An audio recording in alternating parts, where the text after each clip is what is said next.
Hello बच्चों, आज का हमारा इस वीडियो का टॉपिक है परिमेय संख्याओं को घात में व्यक्त करना। क्लास 7 का टॉपिक है। एक्सरसाइज करेंगे हम क्लास 7 की 2C।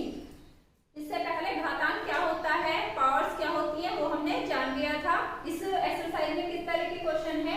इस एक्सरसाइज का पहला क्वेश्चन है 12 गुणा 12 गुणा 12 गुणा 12 गुणा 12, यानी कि 12 का 6 बार गुणा है। इसे घातीय रूप में व्यक्त कीजिए। हमारा घातीय रूप क्या होता है कि जैसे 2 की घात 5, ये क्या है, घातीय रूप है, जिसमें एक आधार होता है, उसके ऊपर कोई अंक लिखा रहता है, जिसे हम घात कहते हैं। तो ये हमारा रूप है घातीय रूप। हमें इसे भी घातीय रूप में लिखना है। अब लेकिन इसका मतलब क्या होता है, घात का मतलब क्या होता है कि 2 का 5 बार गुणा किया गया है। 2 का 5 बार गुणा, यानी कि 5 घात चढ़ी हुई है तो 5 बार गुणा, 6 घात चढ़ी हुई है तो 6 बार गुणा। जितनी भी घातें चढ़ी हुई होती हैं उसका क्या मतलब होता है कि उस संख्या का उसमें खुद में उतनी ही बार गुणा किया गया है। यहाँ 12 का कितनी बार गुणा है, 1 2 3 4 5 6, यहाँ 12 का गुणा है 6 बार। तो ये क्या हो गया, इसका घातीय रूप 12 की घात 6। ये इसका आंसर हो गया। अब दूसरा क्वेश्चन क्या है, दूसरा क्वेश्चन 15,625 को आधार 5, आधार 25 एवं आधार 125 के घातीय संकेतन में व्यक्त कीजिए। अब बहुत अच्छा क्वेश्चन है। आधार क्या होता है, आधार ये संख्या होती है जिस पर की घात चढ़ी रहती है। तो इसे ऐसे टुकड़ों इस तरह से लिखना है इसे कि जिसमें एक बार तो आधार 5 होना चाहिए, एक बार आधार 25 होना चाहिए और एक बार आधार 125 होना चाहिए। क्वेश्चन देखते हैं। हमें इसे इसका आधार 5 या 25 या 125 बनाने के लिए सबसे पहले हमें क्या करने पड़ेंगे, इसके गुणनखंड करने पड़ेंगे। 15,625 के क्या करने पड़ेंगे, हमें पहले फैक्टर, ये प्राइम फैक्टर इसके हम करके देखते हैं। तो ये क्या हो गया, पहले हमें आधार कितना चाहिए, 5 चाहिए, तो 5 से ही इसे डिवाइड करके देखते हैं। 5 किया 15, 5 कम 5, 5 दूनी 10, 5 पंजे 25, 5 छक 30, 5 दूनी 10, 5 पंजे 25, 5 कम 5, 5 दूनी 10, 5 पंजे 25, 5 दूनी 10, 5 पंजे 25 और 5 पंजे 25 और ये 5 कम 5। तो इसके गुणनखंड कितने हो गए, 5। कितनी बार गुणा है 5 का, 1 2 3 4 5 6, 6 बार 5 का क्या किया गया है, गुणा किया गया है। 1 2 3 4 5 6, ये इसके गुणनखंड हो गए। तो इसे 5 की घात के रूप में कैसे लिखेंगे, या जब आधार 5 हो तो इसे कैसे लिखेंगे, 5 की घात 6। जब आधार 5 है तो इस संख्या को हम कैसे लिख सकते हैं, 5 की घात 6। लेकिन अब दूसरा क्या है, वो कह रहा है कि एक बार ऐसे लिखो कि जब आधार 25 हो, आधार 25 हो, यानी कि 5 गुणा 5 कर देंगे हम तो क्या हो जाएगा 25। ये क्या हो गया हमारा 25 गुणा 25 गुणा 25, यानी कि 25 का कितनी बार गुणा करा है, 15,625 बनाने के लिए सिर्फ 3 बार गुणा करा है। तो ये क्या हो जाएगा हमारा 25 की घात 3।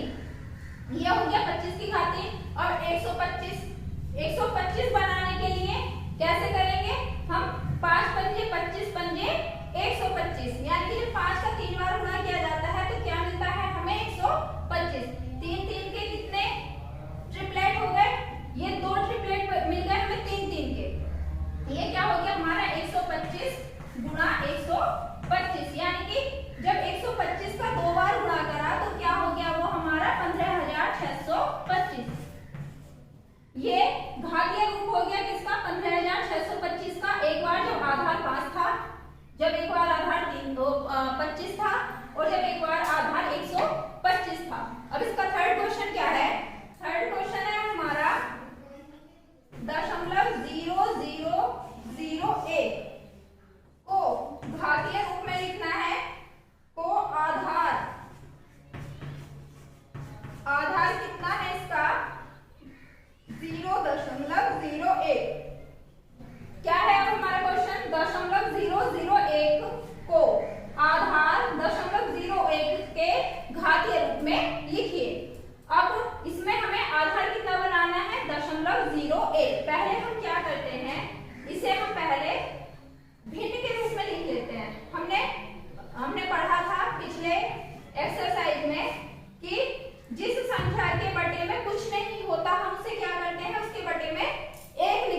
गुणा 10 गुणा 10। ये हमारी संख्या क्या आ गई, इसे अगर हम घातीय रूप में लिखें तो ये होगी 1/100 की घात 2, 1/100 की घात 2। और ये क्या हो गई हमारी 1/10 की घात 4, 10 का 4 बार गुणा हुआ है तो ये 1/10 की घात 4 हो गई। ये मैंने पहले 100 गुणा 100 के रूप में क्यों लिखा, अब इसे हम फिर से दशमलव संख्या के रूप में बदलेंगे। 2 जीरो है, मतलब जो दशमलव आएगा वो 2 अंक, उसके बाद में कितने अंक होंगे, 2 अंक होंगे, उसके बाद में कितने अंक होंगे, 2 अंक होंगे। या जब इस संख्या को दशमलव संख्या में बदला जाएगा तो इससे पहले 0 लगाना पड़ेगा और तब दशमलव आएगा। तो ये हमारी संख्या क्या हो गई, 0.01 का वर्ग। और ये कितनी हो गई हमारी संख्या, 0.1 की घात 4, क्योंकि 10 में 1 0 होता है यानी कि एक अंक से पहले ही दशमलव आ जाएगा। तो मैंने इसे पहले 100 गुणा 100 में इसीलिए तोड़ा था क्योंकि मुझे पता है जब 1/100 को दशमलव में बदला जाएगा तो वो क्या आएगी, 0.01 आएगी। और यही क्वेश्चन की डिमांड थी कि 0.01 जिस संख्या का आधार हो उसके घातीय रूप में हमें इसे लिखना है। तो इस क्वेश्चन का आंसर क्या हो गया, 0.01 का होल स्क्वायर। ये हमारा थर्ड क्वेश्चन हो गया।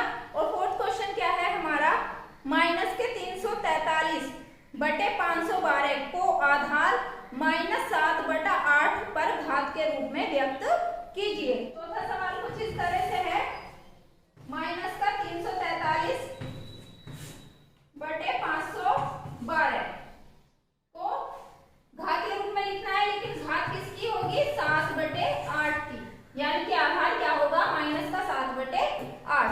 अब इसे हम सबसे पहले हम क्या करेंगे, हम इसके गुणनखंड करेंगे।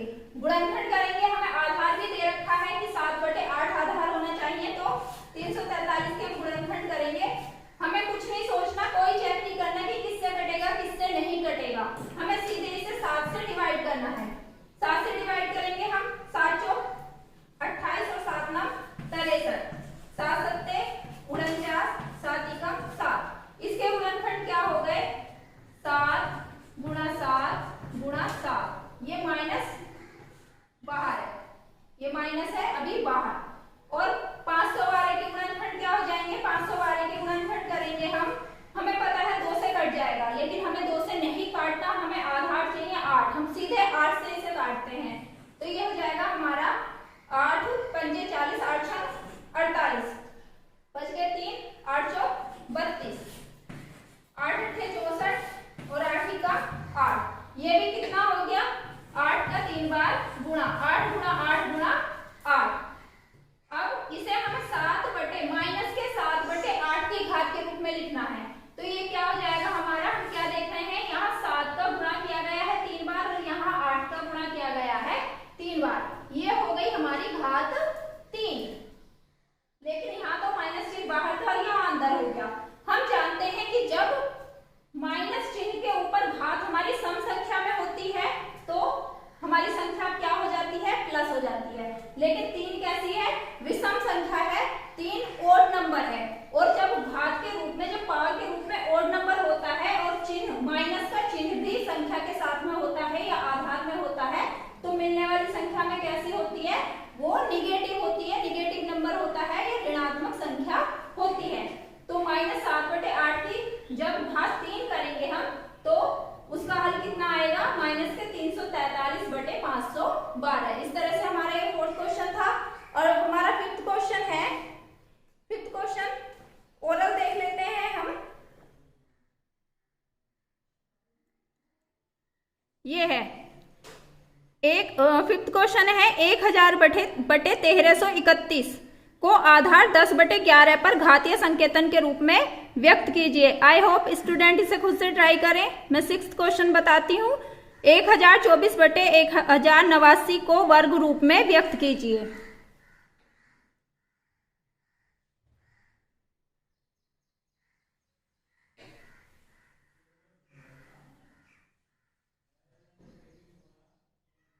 छठा क्वेश्चन है 1024/1089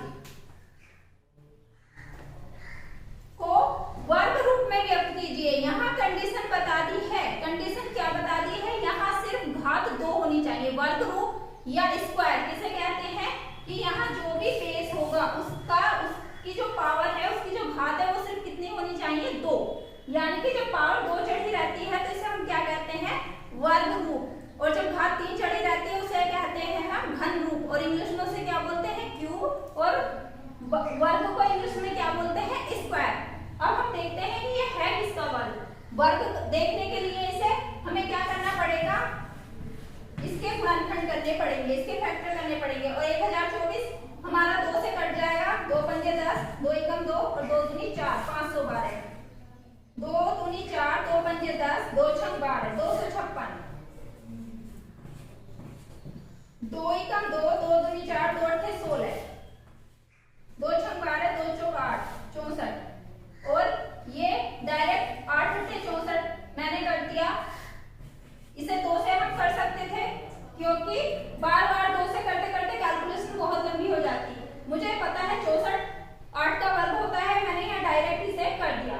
अब इसके गुणनखंड क्या हो गए 1024 के, 2 गुणा 2 गुणा 2 गुणा 2 गुणा 8 गुणा 8,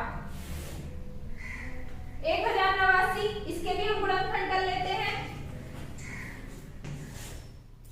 लास्ट में 9 है तो ये 2 से तो कटेगा नहीं, देखते हैं 3 से कटेगा नहीं कटेगा। 8 और 1 9 और 9 18, और 18 हमारा 3 से डिवाइड होता है, तो ये पूरी संख्या भी हमारी 3 से डिवाइड हो जाएगी। चेक करते हैं, 3 तिया 9, 3 छक 18 और 3 तिया 9, 3 3 6 6 12, फिर से 3 से कटेगी, 3 एकम 3, 3 दूनी 6 और 3 एकम 3, 121, 2 और 1 3 और 1 4। अब ये 3 से नहीं कटेगी, लेकिन अब ये हमारी 3 से भी नहीं कटेगी, 5 से भी नहीं कटेगी, 6 से भी नहीं कटेगी, 7 से देखते हैं, 7 एकम 7 और कितना बच गया 5, 51, 7 से भी ये संख्या नहीं कटेगी, 8 से भी नहीं कटेगी, विषम संख्या है, 9 से कटेगी या नहीं कटेगी, 9 एकम 9 और बाद में बचा 31, 9 से भी नहीं कटेगी। ये संख्या हमारी अब 11 से कटेगी, 11 11 121 और 11 एकम 11।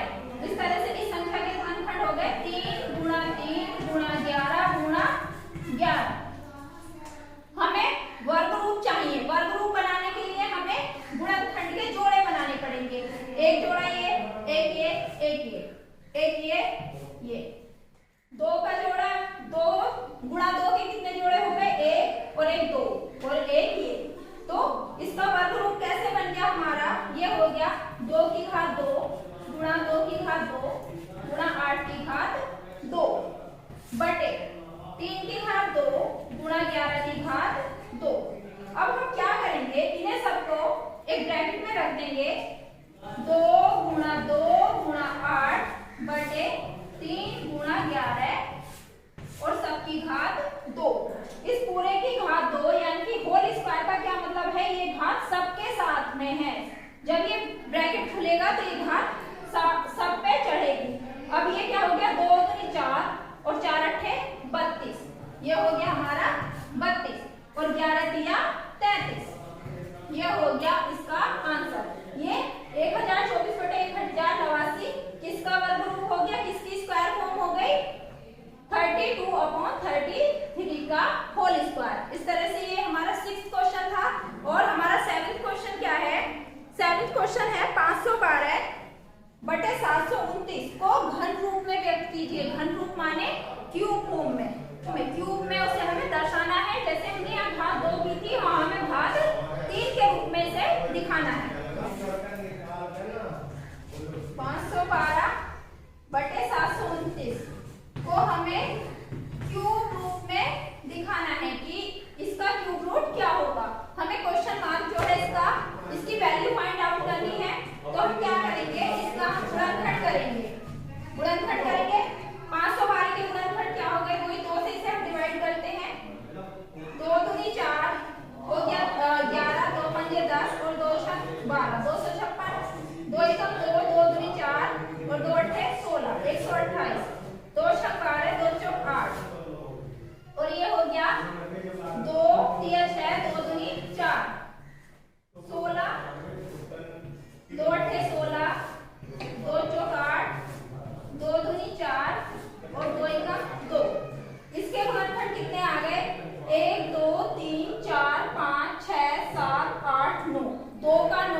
3 एकम 3 और 3 दूनी 6, 3 सत्ते 21, 3 नम 27, 3 तिया 9 और 3 एकम 3।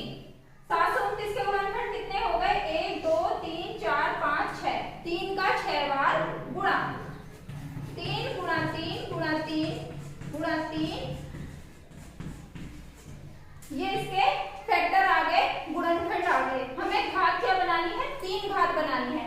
तो 2 घात बनाने के लिए हम गुणनखंडों के 2 के जोड़े बनाते हैं, और जब हमें घात 3 बनानी होती है तो हम त्रिक बनाते हैं। हिंदी में त्रिक बोलते हैं और इंग्लिश में ट्रिपलेट बोलते हैं। तो हमें 3 का जोड़ा बनाना है, त्रिक बनानी है।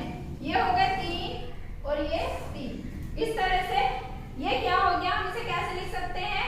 2 की घात 3 गुणा 2 की घात 3 गुणा 2 की घात 3 बटे में 3 6 बार गुणा कर रहा है, यानी कि इसके ट्रिपलेट कितने हो गए? 1 और 1 2। इसे हम लिख सकते हैं 3 की घात 3 गुणा 3 की घात 3। जैसे अभी हमने पिछले क्वेश्चन में करा, हम क्या करेंगे? हम इसे लिख देंगे 2 गुणा 2 गुणा 2 बटे 3 गुणा 3 और पूरे की घात 3। 2 गुणा 2 गुणा 2 कितना हो गया? 2 दूनी 4 दूनी 8 और 3 तिया 9। ये क्या आ गया हमारा? 8 बटे 9 की घात 3। क्वेश्चन का आंसर क्या हो गया? 512 बटे 729 को जब क्यूब फॉर्म में लिखना है तो उसका आधार कितना हो जाएगा हमारा? 8 बटे 9। ये हो गया हमारा 7th क्वेश्चन का आंसर। और जो हमारे आगे के क्वेश्चन है वो हमारे एमसीक्यूज हैं, मल्टीपल चॉइस क्वेश्चन है, सिंपल से क्वेश्चन है। जैसे देख लेते हैं हमारा 9th क्वेश्चन। 9th क्वेश्चन है हमारा, इसका 8th क्वेश्चन मिसिंग है, सीधे 9th क्वेश्चन है। क्वेश्चन है हमारा 0.00001 का वर्ग रूप होगा। पॉइंट के बाद 5 जो है वो 0 है और उसके बाद 1 है, उसका वर्ग रूप हमें बताना है। बोर्ड पे देख लेते हैं हम इसे। 0.00001 इसका वर्ग रूप क्या होगा? इसकी स्क्वायर फॉर्म क्या होगी? इसके लिए हम क्या करेंगे? दशमलव हटाएंगे, 1 लिखेंगे, 1 2 3 4 5 6। 1 के नीचे कितने, 1 के साथ में कितने 0 आ जाएंगे? 6 आ जाएंगे। ये हमारी संख्या क्या बन गई? 1 बटे 10 की घात 6, यानी कि सीधे इसे हमने 10 की घात 6 के रूप में लिख दिया। तो इसका क्या हो गया? 1 की तो कितनी भी पावर चढ़ाओ, 1 का मान हमेशा 1 ही रहता है। 1 बटा 10 की घात 6 इसे हम लिख सकते हैं। इसे हम 1 बटा 10 की घात 6 लिख सकते हैं। और 1 बटा 10 का मतलब क्या है हमारा? 0.1 की घात 6, 0.1 की घात 6। लेकिन ये हमें क्या करना है? हमें दिखाना है वर्ग रूप, हमें दिखाना है इसका वर्ग रूप, यानी कि ये हो जाएगा हमारा 0.1 की घात 3 और उसकी घात 2। हमें सिर्फ बाहर घात 2 चाहिए, और हमें पता है जब घात के ऊपर घात चढ़ी हुई होती है तो घातों का गुणा हो जाता है। इसका क्या मतलब है? 0.1 की घात 3 की घात 2, ये है 0.1 की घात 6। इसका यही मतलब है, ये इसी का रूप है। और जब 0.1 का या 1 बटा 10 का 3 बार गुणा होगा तो वो क्या आ जाएगा हमारा? 0.001। ये 0.3 की जब हम घात 3 करेंगे, 0.1 का गुणा जब हम 3 बार करेंगे तो वो क्या आ जाएगा? 0.001 उसकी घात 2। इस तरह से इस क्वेश्चन का जो आंसर हो जाएगा वो सेकंड पॉइंट हो जाएगा। इसका जो सेकंड है ये है हमारा 0.001 का स्क्वायर। 10वां क्वेश्चन क्या है? 0.05 क्यूब का मान क्या होगा? इसका भी मान देख लेते हैं। 0.05 का क्यूब, इसका मान क्या होगा? पहले इसे हम ऐसे लिख सकते हैं 0.05 बटे 1 0 0। दशमलव के बाद 2 अंक है, 2 अंक हमने यहाँ लगा दिए और ये इसके दशमलव हट गया और उसकी क्या हो गई? क्यूब। किसी भी संख्या में उस संख्या से पहले लगने वाले 0 का कोई मान नहीं होता, वो जीरो लिखो या ना लिखो, संख्या के मान पर कोई फर्क नहीं पड़ता। तो 5 का क्यूब करेंगे तो 5 का क्यूब कितना हो जाएगा, वो हो जाएगा हमारा 5 पंजे 25 पंजे 125। ये हो गया। 5 का क्यूब जो हो गया वो हो गया 125। और 100 का क्यूब कितना हो गया, सिर्फ जीरो की संख्या बढ़ जाती है जब हम एक जीरो का वर्ग करते हैं, यानी कि एक जीरो वाली संख्या का वर्ग करते हैं तो हमारे जीरो डबल हो जाते हैं, 2 हो जाते हैं। जब हम एक जीरो वाली संख्या का क्यूब करते हैं तो जीरो की संख्या हमारी ट्रिपल हो जाती है, 3 हो जाती है। और यहाँ कितने जीरो हैं, 2 हैं। और जब 2 जीरो वाली संख्या का हम क्यूब करेंगे तो ये हो जाएगी संख्या 2 की 3 गुनी, 2 तिया 6। ये हो जाएगा 1 के आगे 6 जीरो, 1 2 3 4 5 6। ये हमारी क्या आ गई, संख्या आ गई। अब इसे हम क्या करेंगे, इसमें हम दशमलव लगा देंगे क्योंकि हमारा क्वेश्चन दशमलव रूप में था। हम नीचे से जिस तरह से नीचे जीरो लगा के दशमलव हटाते हैं उसी तरह से नीचे से जीरो हटा के हम दशमलव लगाते हैं। कितने जीरो है हमारे, 1 2 3 4 5 6। तो ऊपर दशमलव के बाद 6 अंक हो जाएंगे और वहां दशमलव लग जाएगा। यहाँ अंक कितने हैं, 1 2 3। तो क्या करेंगे हम, 125 हमारे पास है, लेकिन 1 2 3 और उससे पहले क्या, दशमलव। अब ये संख्या क्या होगी हमारी, दशमलव 0 0 0 1 2 5। इस तरह से दशमलव 05 का जब हम होल क्यूब खोलेंगे तो वो कितना आएगा हमारा, दशमलव 0 0 0 1 2 5। इस तरह से ये हमारा क्वेश्चन हो गया। और ये आंसर होगा या नहीं होगा, एक बार हम इसे चेक कर लेते हैं। चेक कैसे करेंगे, दशमलव 05 के होल क्यूब का क्या मतलब है, दशमलव 05 का दशमलव 05 से 3 बार गुणा, दशमलव 05 का जब इसमें गुणा किया हमने, ये हो गया हमारा 5 पंजे 25 का 5 हासिल 2, 5 0 0 और 2 हासिल के कितना हो गया, 2। अब ये गुणा, जीरो किसी में भी गुणा करके क्या बना देता है, उसका जीरो बना देता है। जब हम इसे जोड़ेंगे तो ये क्या हो जाएगा, 5 2 और ये 0। लेकिन गुणा में दशमलव लगाने का क्या शर्त होती है, दशमलव के बाद जितने भी अंक होते हैं उनको हम जोड़ लेते हैं, 1 2 3 4। तो यहाँ दशमलव कितने अंकों से पहले आ जाएगा, 4 अंकों से पहले, 1 2 3 और 1 0 और लगा देंगे और ये यहाँ हमारा आ जाएगा दशमलव।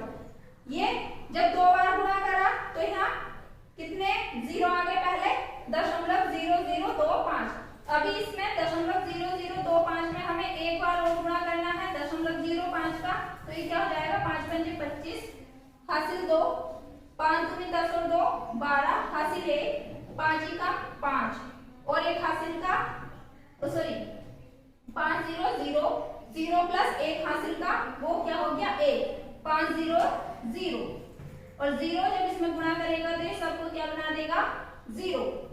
अब इन्हें हम जोड़ेंगे, 5 2 1 0 0। लेकिन दशमलव के बाद कुल कितने अंक हैं, 1 2 3 4 5 6। तो यहाँ भी कितने अंक होने चाहिए दशमलव के बाद, 6 अंक। ये हैं कितने, 1 2 3 4 5 और 1 0 और बढ़ाना पड़ेगा और दशमलव यहाँ लगेगा। ये क्या संख्या आ गई हमारी, दशमलव 0 0 1 2 5। यानी कि जो संख्या ये है वही संख्या ये है।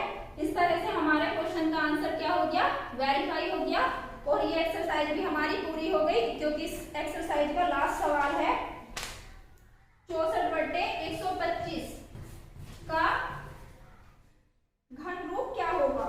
इसे घन रूप में लिखना है, घन रूप का आधार बताना है। तो ये क्या होता है हमारा, 4 चौक 16 चौका 64 यानी कि 4 की घात 3 और 125 होता है 5 या 15, वो सॉरी 5 पंजे 25 पंजे 125, 5 की घात 3। इस तरह से इसका आंसर है 4/5 की घात 3। और ये एक्सरसाइज हमारी कंप्लीट हो गई। नेक्स्ट वीडियो में हम इस टॉपिक की नेक्स्ट